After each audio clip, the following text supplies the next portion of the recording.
Grabe yung pawis ko. Pinagpawisan na ako agad.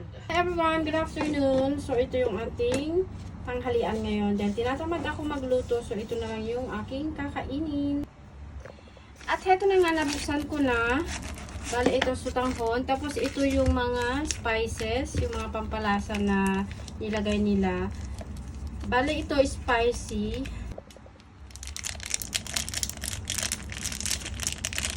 Alam niyo, gustong gusto to ng alaga ko. Kaso nga lang, minsan, ayaw ng amo ko na pakain nila ay bay, hindi rin naman okay.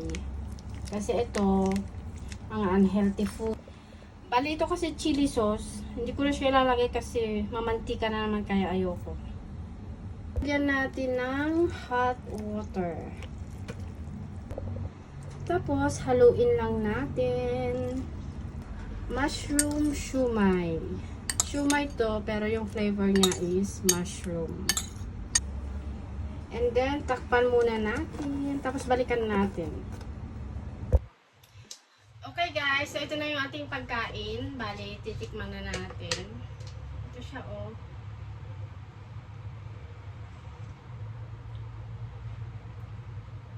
Masarap yung sabaw. Maanghang siya na parang maasim-asim ng konti. Pero all in all, masarap yung lasa. Sutanghon. It smells good. Yeah.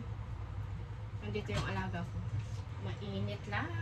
Mainit yung panahon pero spicy yung kinakain ko. O, diba?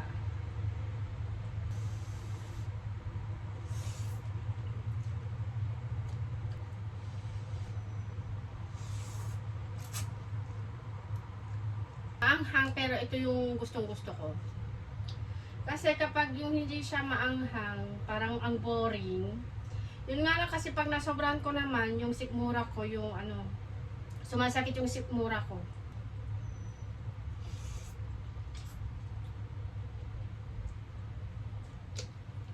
Masarap humigop ng sabaw. Kahit yung ang init ng panahon, pero nakaka-addict kasi ito eh.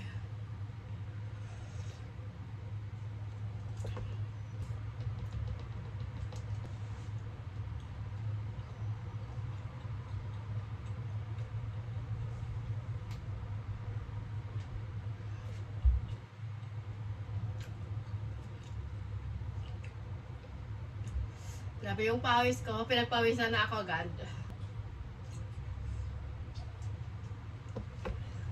Okay guys, bye-bye. Tapusin ko muna yung pagkain ko.